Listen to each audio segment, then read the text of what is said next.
Oh, sorry. No, you're okay. Thank you for joining us today at Beaverdale Books. We are excited to bring you a fantastic lineup this month. Join us Monday night for Kevin Cook, followed by Tina Cho on November 15th and Carol Rose Spalding on November 19th. And that is just a small glimpse of everything we have planned this month. For more events, please pick up a calendar from the front desk. It has all of them for you right there, or you can visit our website at beaverdalebooks.com to see what's coming up. Amid a world unraveling around them, the characters in these 10 stories forge ahead, driven by unique and curious brands of courage. From a troubled priest tasked with investigating a supposed miracle, to a middle-aged horror actress confronting her past failures, to an aging punk rocker facing a devastating illness, each character is bound by a relentless pursuit of clarity on the brink of catastrophe. Through loss and grief and chaos and violence, they face their fate with a surprising and moving grace. Jeremy Griffin is the author of the short story collection, A Last Resort for Desperate People, which is a story and a novella, and Oceanography, which won the 2018 Orison Books Fiction Prize, and Scream Queens, which is forthcoming from Black Lawrence Press. His work has been featured in journals such as Alaska Quarterly Review, Bellevue Literary Review, Iowa Review, Hopkins Review, Oxford American, and Shenandoah. He has received support from the South Carolina Arts Commission and the Martha Vineyards Institute of Creative Writing, and currently teaches creative writing at Simpson College in Indianola, Iowa. Please help me in welcoming Jeremy Griffin. Thank you. Thanks a lot. Can everyone hear me okay? Awesome. All right. Thank you all very, very much. Thank everyone for coming out. This means quite a lot to me. I'm very excited about this book coming out. I'm very excited I get to share it with so many wonderful people. Thank you very much to Beaverdale Books for having me. I think what I'm going to do, if it's okay, is I'm just going to go ahead and read one of the stories, and then afterward I'll talk very briefly about maybe the story, the book as a whole, just for a few minutes, and we can do if there's questions or comments, or you want to throw things at me, whatever, that's fine. Okay. So I'm going to read a story called Raise Your Fists, and just a heads up, there's some language in here, okay? So if you have very delicate sensibilities, just be forewarned, okay? So this is Raise Your Fist. From the windowless dressing room behind the stage, Frank could hear the crowd of mohawked punks chanting his name. Frankie, Frankie, Frankie. There was a time when that sound would have made him feel like royalty, but tonight he was content to keep them waiting. The opening band had finished its set over 45 minutes earlier, and his backing band was waiting for him on stage. The club manager had already been in to ask twice, politely but not without frustration, what the holdup was. But Frank had never let himself be browbeaten by club managers, and he wasn't about to start now. After nearly 40 years of touring and 3 gold albums, hadn't he earned the right to take his goddamn time? They were in Richmond, another divey stop on his farewell tour. It was the kind of place he would have played early in his career, before he went solo, which was how he had pitched the tour to the label, as a throwback to his younger days. Graffiti covered the brick walls, crude caricatures and tagger names, and a smattering of anarchy signs. The bar was plastered over with ancient band stickers, the bathroom practically third world. Wearing only a pair of frayed jeans, his customary stage attire, he was on the concrete floor in child's pose, his knees bent beneath his tawny chest and his arms stretched out before him. It was one of the few yoga poses taught to him by his personal assistant Naomi, who, ever since his diagnosis 6 months prior, had diligently sought out every memory-sustaining measure she could find, including the kale smoothies she insisted he choke down daily, as evidenced by the globby green remnants in the blender on the wet bar across the room. Yoga, she claimed, increased gray matter density. And while Frank wasn't entirely certain what this meant, and he suspected that she wasn't either, he couldn't deny that the stretches loosened him up before a performance. And at 65 years old, not quite elderly, but still decades older than most of the acts dominating the scene these days, he was finding it increasingly difficult to stay limber. Having made a career of hard living, Frank had always imagined he would saunter into old age like the guest of honor at a party, elegantly poised and ready to be received. He had never anticipated the indignity of, say, compression socks, or stool softeners, or, sure, incontinence, all of which flew in the face of the fuck-it-all aesthetic he'd cultivated. Or much worse, the gradual deterioration of his brain, The memory lapses and the disorientation, as though time had begun to warp around him like liquid. Things that wouldn't faze a child had started to perplex him, using a calculator, for instance, or counting out change. Names and dates vanished from his mind like embers blinking out of the air. More than once, he'd forgotten to finish putting on clothes before leaving the house. Lewy body dementia, the neurologist had called it. Small protein deposits in the cerebral cortex. They're like little roadblocks, he'd explained. They slow down the signals moving between neurons. How do I get rid of them? Frank had asked. No cure, I'm afraid. The doc had spoken with the faux solemnity of a boss terminating an employee he barely knew. But you can slow the process. Probably going to have to make some major lifestyle changes. Diet and exercise. It's your best course of action. For a few moments, Frank had sat quietly, drumming his fingers on the armrests of the padded chair. Despite the severity of the diagnosis, he felt a minor wave of relief. Now that he knew what he was dealing with, he could concoct a plan. And the first step of that plan was figuring out what he would tell Pete.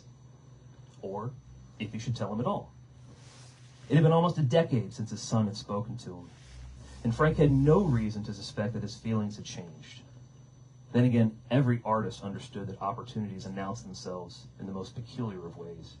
Maybe this was a chance to make amends. Above all, Frank needed to know that he had someone in his corner other than Naomi, who, loyal though she may have been, was no caretaker.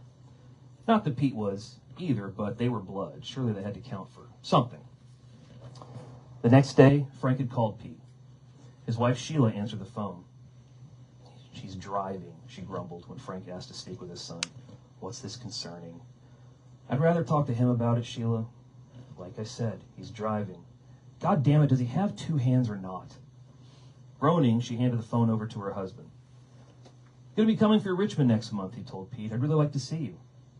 It's not the best time right now, Pete replied flatly. I'm not talking about right now. I'm talking about a month from now. I just don't think it's a great idea, Frank.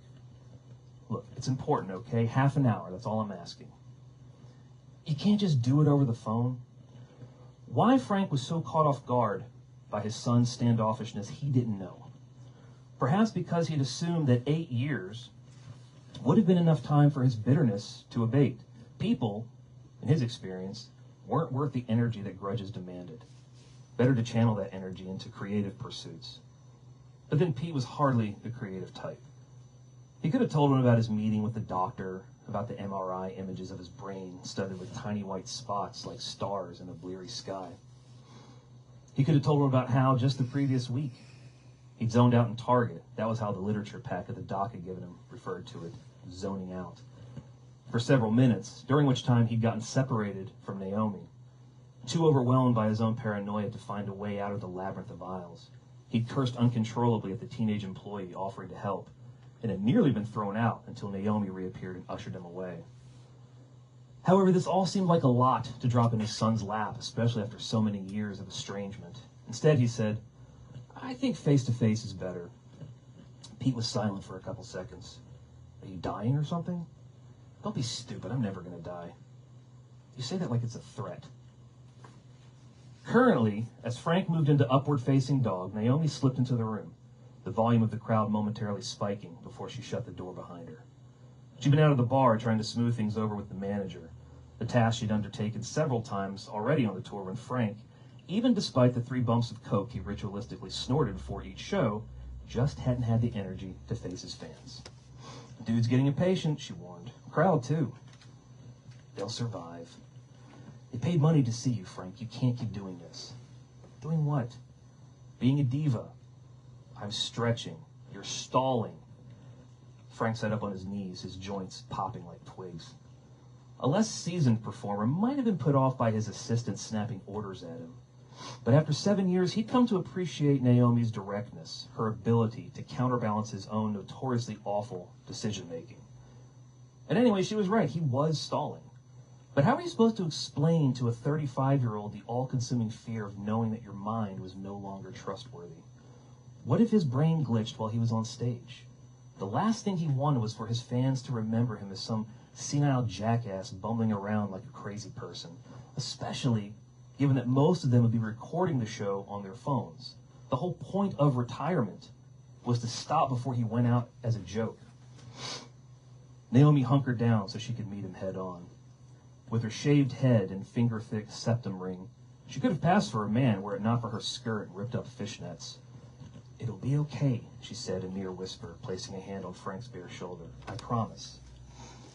Yet, as reassuring as she sounded, there was no mistaking the doubt in her eyes, searching his face, as if mentally mapping each peak and cleft, like this was the last time she'd ever see him. All the same, Frank didn't want his fans to remember him as someone who screwed them out of $100 either.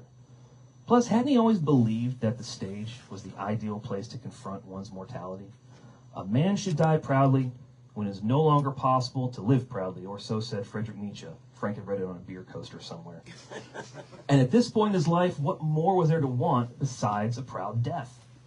And so finally, he came to his feet, and after Naomi had straightened the spikes of his fuchsia-colored hair, he followed her out into the narrow corridor leading to the stage, trying to suppress a sensation that he was being led to his execution.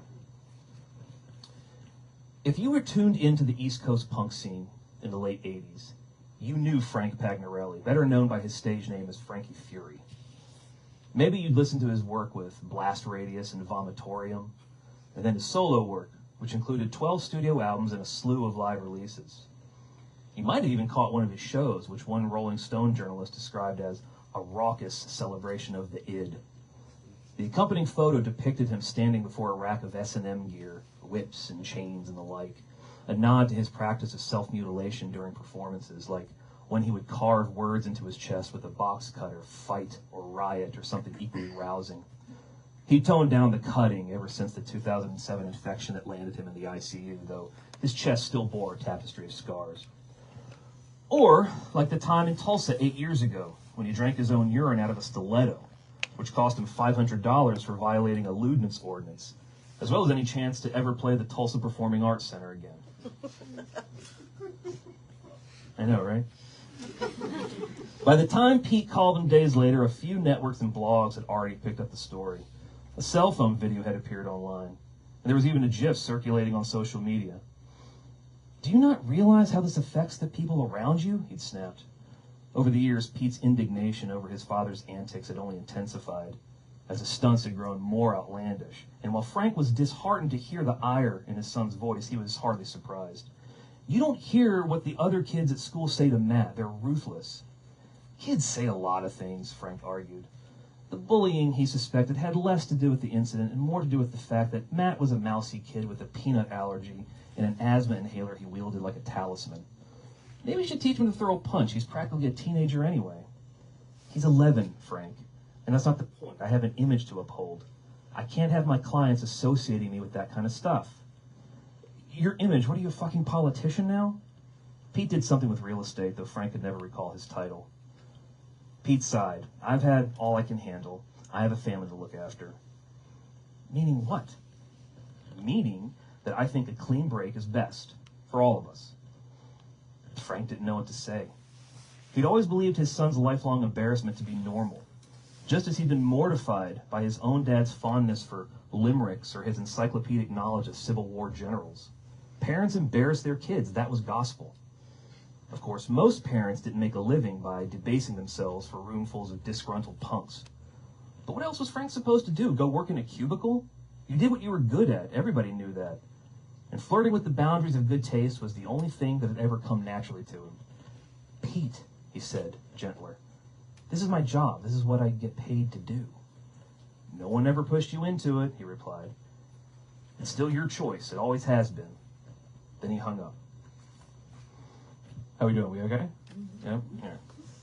By the time Frank emerged from the back of the club, the crowd, most of them 20-somethings with the occasional paunchy middle-ager mixed in, was poised to riot, chucking bottles and pieces of trash toward the stage. Once he positioned himself behind the mic, however, spreading his arms crucifixion style, all was forgiven, a rowdy chorus of cheers erupting as he cued the band in to Raise Your Fists, the most iconic tune off his first solo album. Bodies began to churn, colliding into each other like atoms generating heat, the familiar tang of sweat and beard smoke rising up thick as steam. "They're coming for your body," he barked into the mic. "They're coming for your voice. They're coming for your freedom, and you don't have a choice." And yet, even as he prowled the stage with the galvanizing authority of a televangelist, inches from the outstretched fingers of all those baby-faced hipsters. He couldn't keep his mind from drifting back to his conversation with Pete earlier that day. They'd met up at a Starbucks not far from the club, Pete's suggestion, in a posh shopping center predominated by health food stores and wine shops. Frank had arrived 10 minutes early, and after ordering his tea, no caffeine, Naomi's orders, had taken his seat by the window.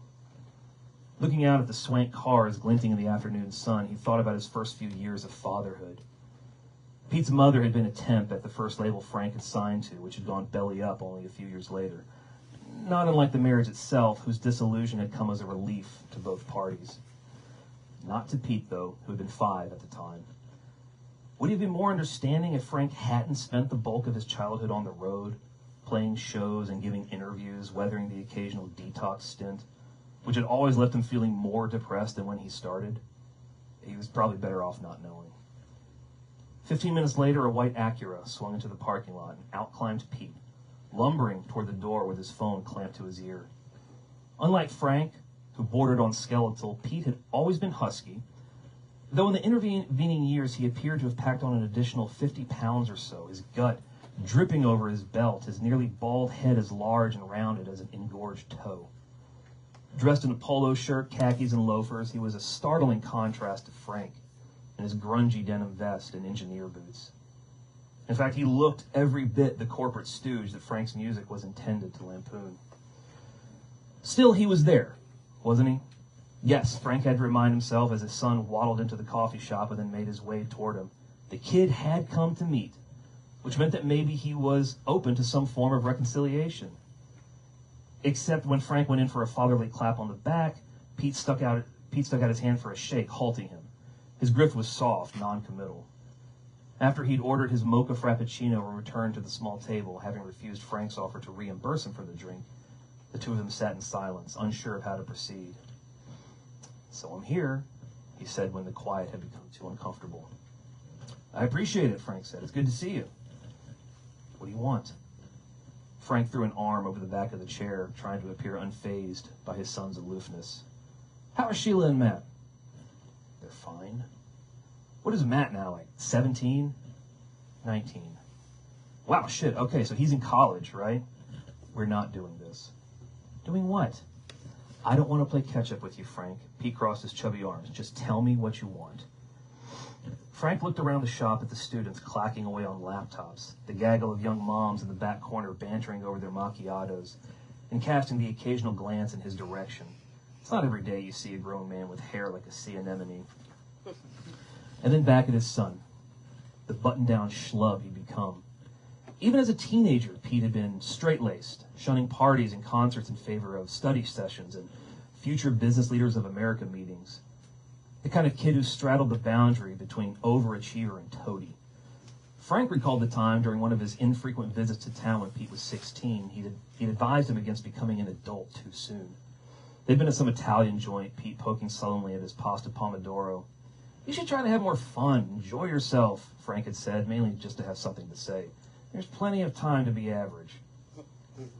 "I think you and I have very different ideas of fun," Pete had mumbled into his meal. "What the hell's that supposed to mean?"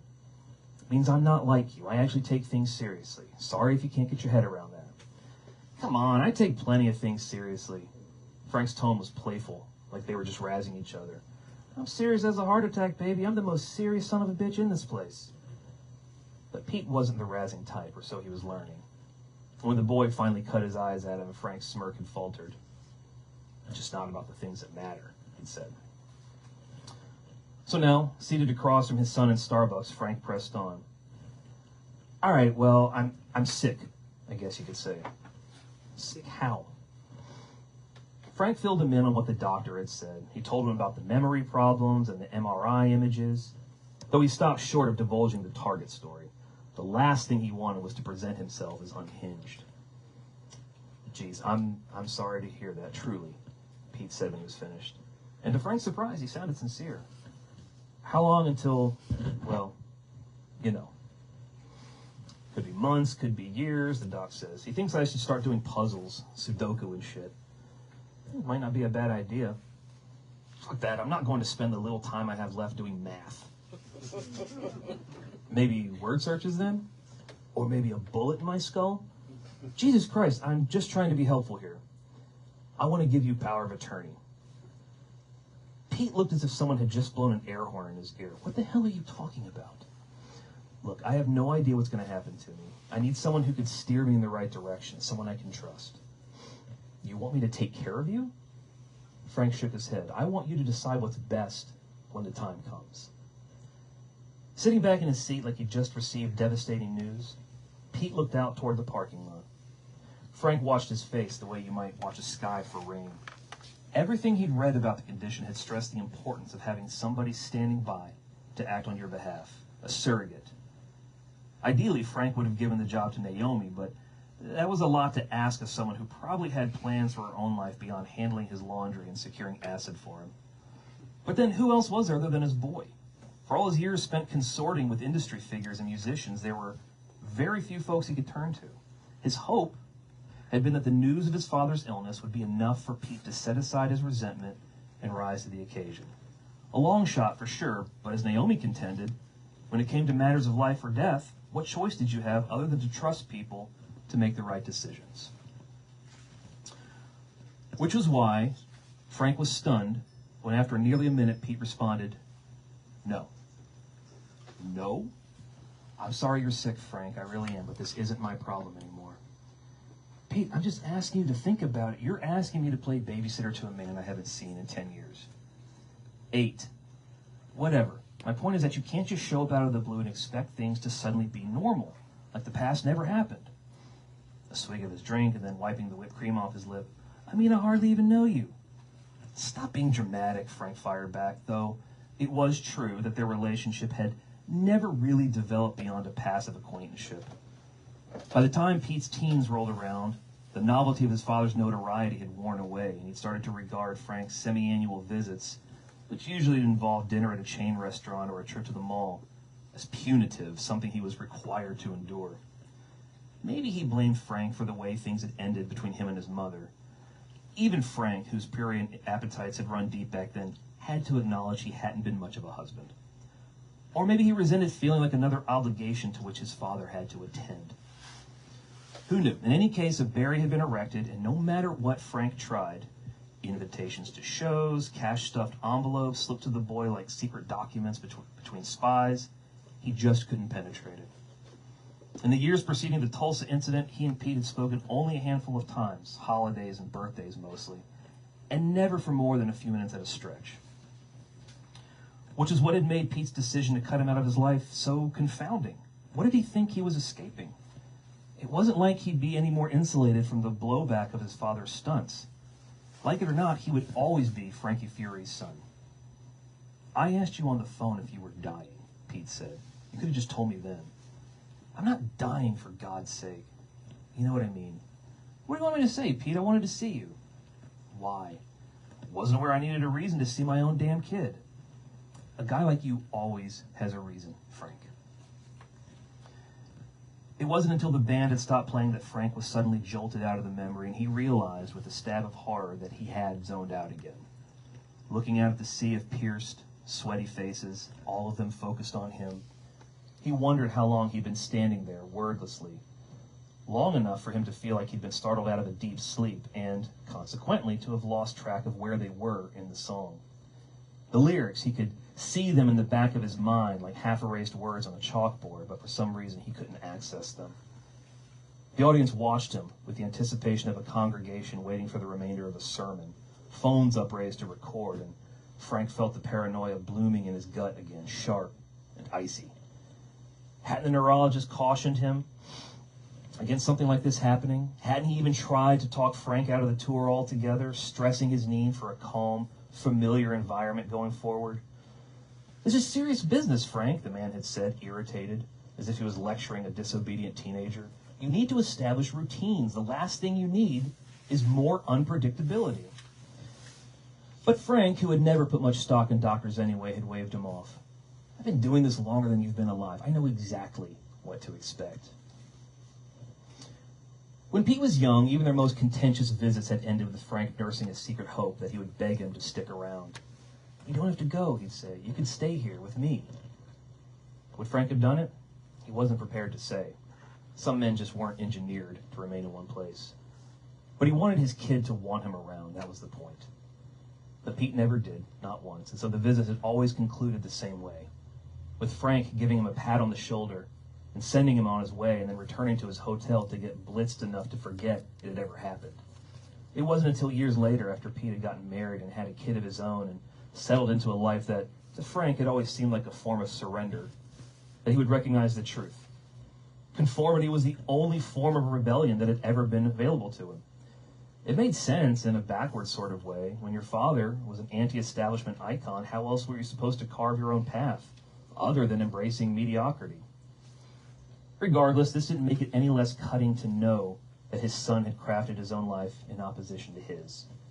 Now, as Frank followed Pete out of the Starbucks and across the parking lot to his Acura, he imagined what they must have looked like to anyone looking on. The stuffy blue blood in pleated pants and the tattooed geezer with the dyed hair. Other than their similarly squarish jaws and long aquiline noses, would anyone have even suspected them of being father and son? "You should come to the show tonight," he said as they reached the car. "I know it's not really your thing, but you could hang out backstage, have a drink. You could tell me about Matt." "Thanks, but Sheila and I are going to the movies." "What are you going to see?"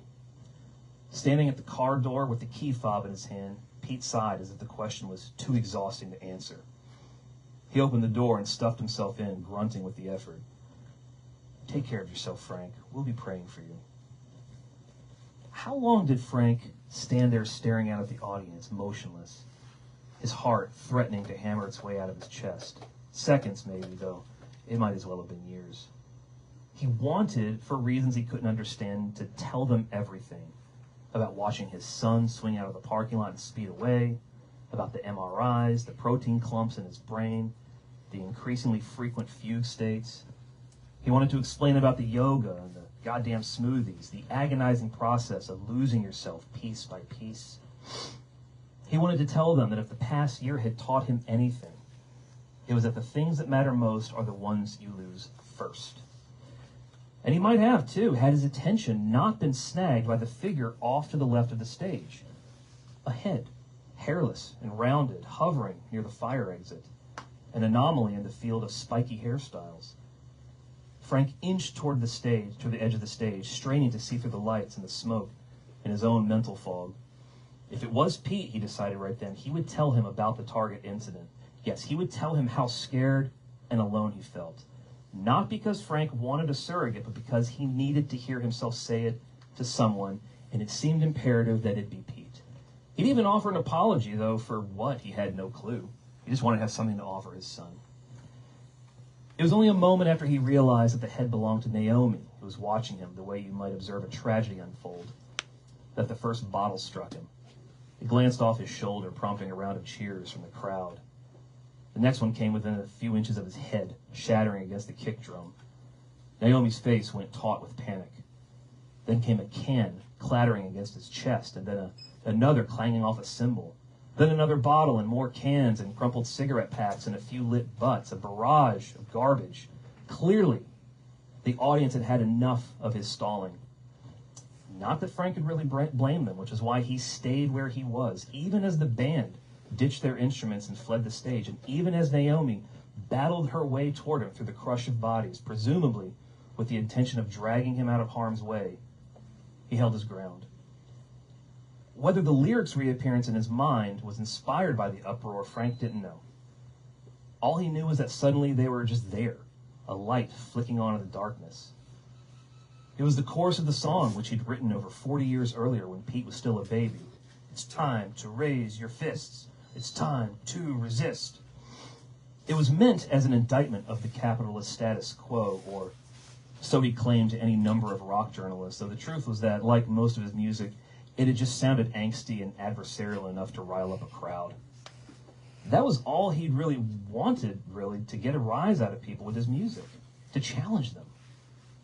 If only Pete had understood that, but as Frank was discovering, sometimes even understanding was too much to ask.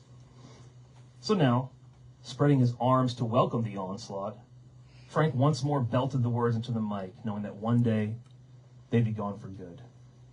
Like everything else, they'd vanished from his memory, and there'd be no way to retrieve them, and who'd be there to rescue him? Only that didn't matter now. What mattered was that he kept singing through the booing and the cursing, kept chanting the lyrics over and over like an incantation until the barrage threatened to become an all-out riot, at which point Naomi burst onto the stage and wrapped her arms around him, a human shield, the two of them toppling over onto the garbage-strewn stage. Frank's head bounced off the ancient carpet. He gazed up at the ceiling, the exposed beams and blinding stage lights. "You're okay," Naomi said, her mouth next to his ear, the trash raining down around them. "I've got you." That's it. Thank you.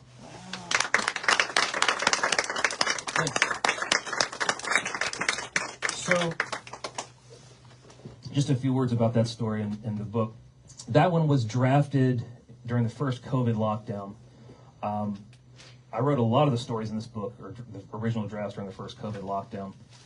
My son was 2 at the time, and his mother and I were both teachers, so we had a lot of time off, and it was very scary. So a lot of the stories in here deal with not just the fears that accompany parenthood, but sort of the intensified fears of the external world coming in and sort of driving a wedge between you and your child. The book itself didn't really come together until about 2021, 2022. I shopped it around to a couple different places, as that's usually how it works, and I think it was rejected like 20 times before Black Lawrence Press picked it up. This is a press I've been a fan of for a very long time. I never thought it would even place in this contest. You just sort of send these things off to see what happens, and you forget about them. But lo and behold, it worked. It paid off. So I'm very, very proud of it, and I'd be happy to talk about it or answer questions or just chat, whatever you guys want. Don't have any questions or anything you'd like to know about, or yeah. What is your writing process like? It's real messy. I have to sort of schedule it around my teaching schedule. So during the school year, during the semesters, I don't do a lot of drafting because I'm focused on my teaching at that time. But during breaks, summer, Christmas, that sort of thing, that's when I'll start drafting bigger projects.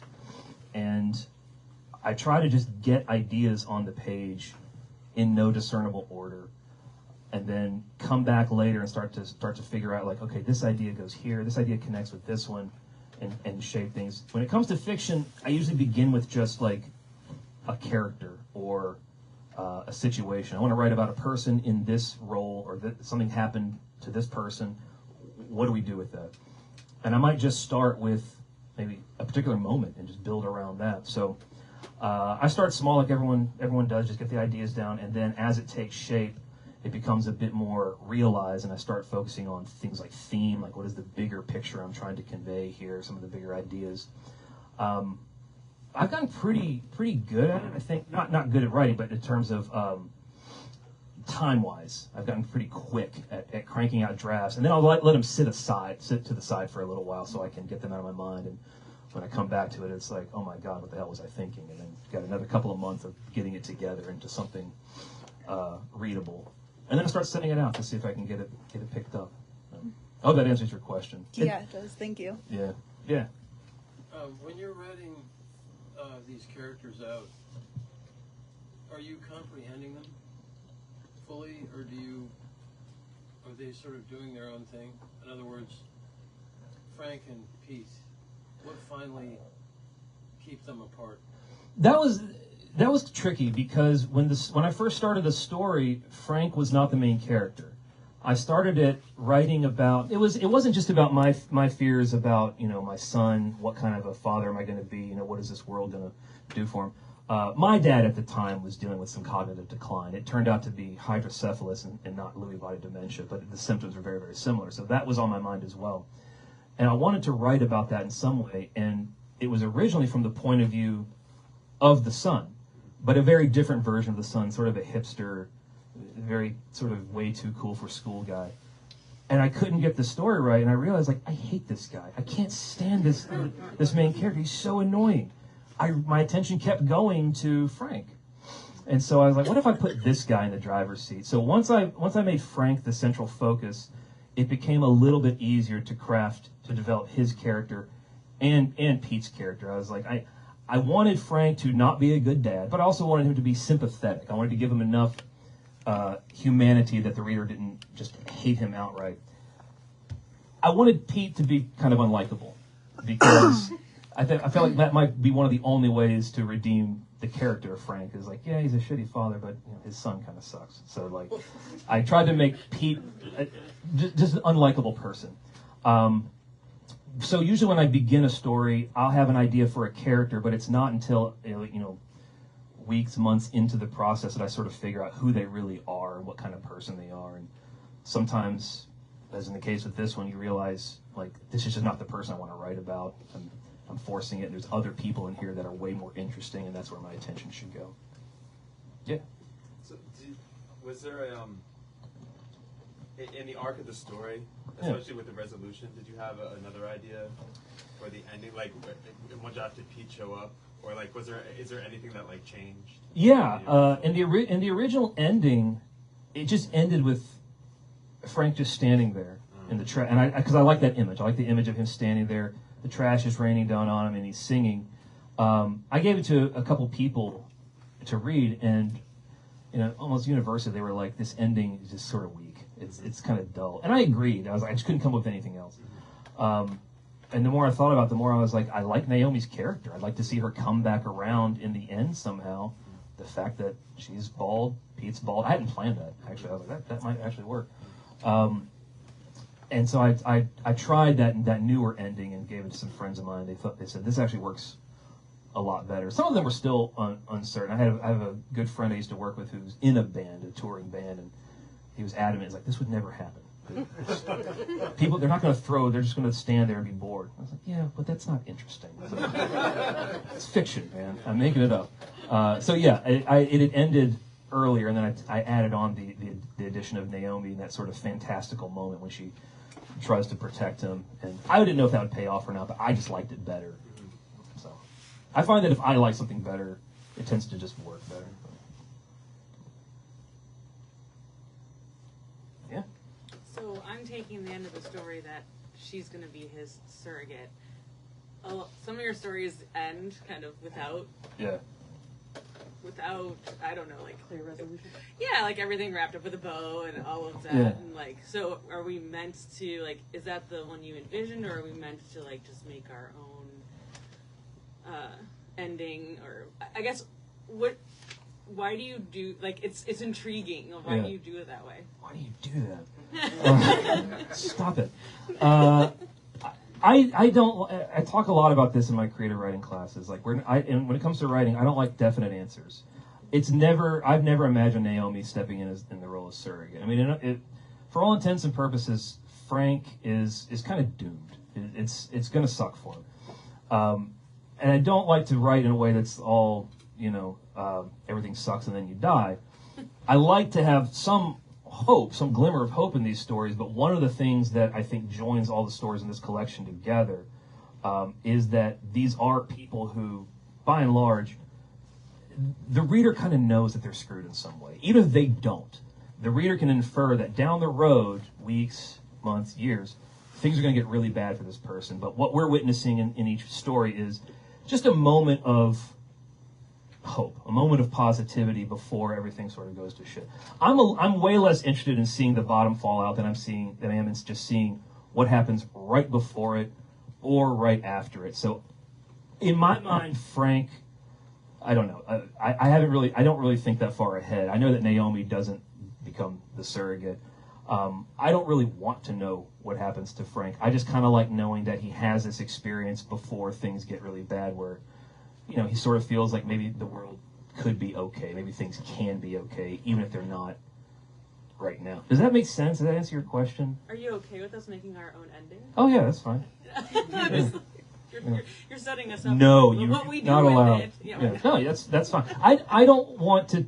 I don't like to dictate to readers like, no, this is what you need to take from this story. That feels like moralizing. And it feels real boring, like when an author tells you this is what you're supposed to take from it. It's like, okay, well, why do I need to read it then?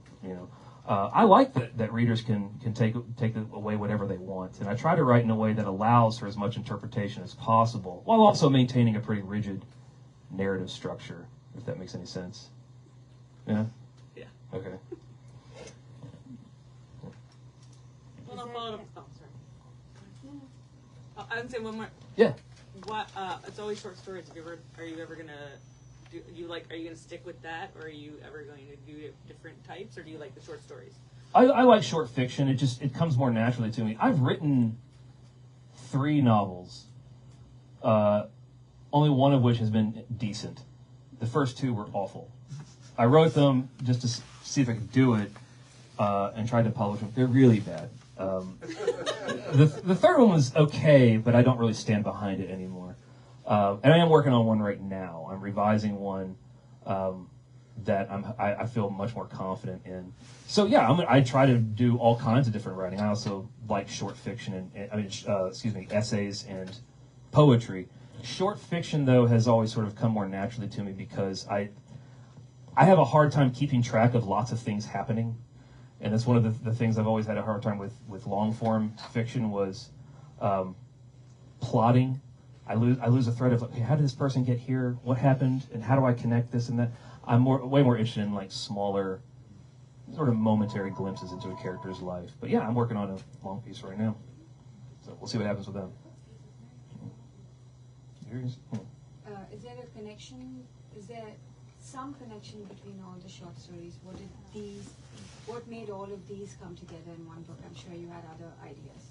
Yeah, there's not a connection in terms of the characters, but there's thematic connections. So, parenthood, obviously, that's a big one. There's only one in here that was written before my son was born. All the others came afterwards. So, parenthood, sort of, and really the fears associated with parenthood and fatherhood. Am I going to be a good dad? Is my kid going to like me? Am I going to like my kid? And it's an uncomfortable question to ask. But I was really worried for a while my son was going to be a psychopath. I don't know why. I was terrified that anyway, he's not. So there's that. I'm really interested in work, people's occupations. I've had a lot of really weird jobs, and they haven't all been great, but I've learned a lot from them. So there's a heavy focus on people's work and occupation and livelihood in here. And then I think just the fact that they're all the stories are sort of joined by the characters' failures. I talk in my creative writing classes about failure all the time, and that it's, I don't know why we're so down on it. It's a guarantee. We might as well lean into it. So these are all characters who have failed at something or on the verge of failing at something, and I like to sort of figure out, like, okay, how are they going to deal with this? And hopefully they're going to deal with it in a way that is not always healthy. They deal with it in ways that are kind of messed up, but interesting to read about, I would hope. So there's thematic connections between the stories, but the characters are purposefully very different. I wanted each story to feel like its own thing, but also that there was some sort of through line between all of them, all 10 of them. Does that make sense? Yeah. You've talked, you mentioned all the times you've submitted things and had them rejected. Yeah.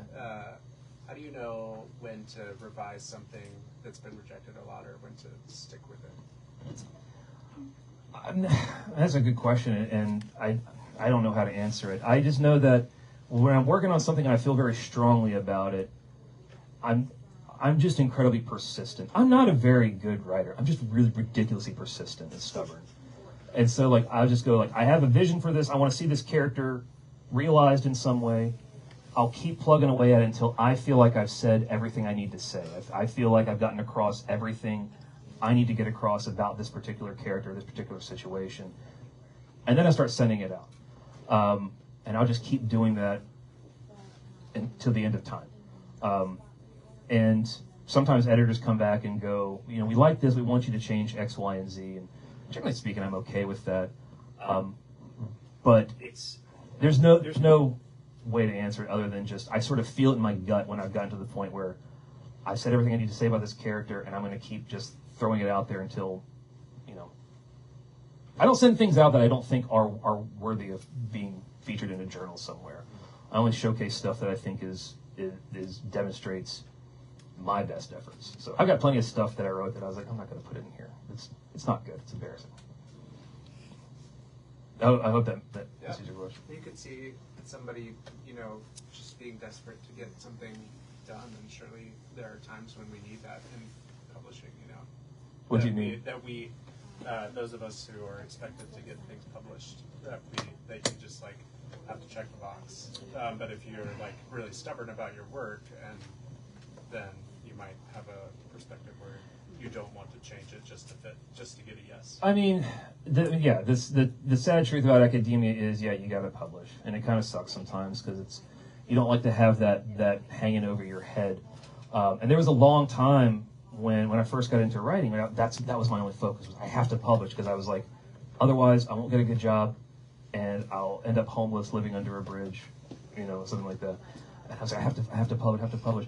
And I had a good friend who was my office mate in grad school. We would talk about writing all the time, and he said he was a very dramatic person, but he said at one point, the older I get, the more I think this is the only thing that matters. And again, it was kind of a dramatic statement, but I took that to mean this is something I'd be doing regardless. This is a thing that really one of the only things that brings me peace and centers me. If I don't write, everything else in my life kind of falls apart. But if I am writing, I feel a little bit more in control. And so I was like, I don't really want to focus on that as much. I just kind of want to focus on writing the things that I think are interesting. Stuff I wouldn't have attempted in the past. I was like, why can't I write that story?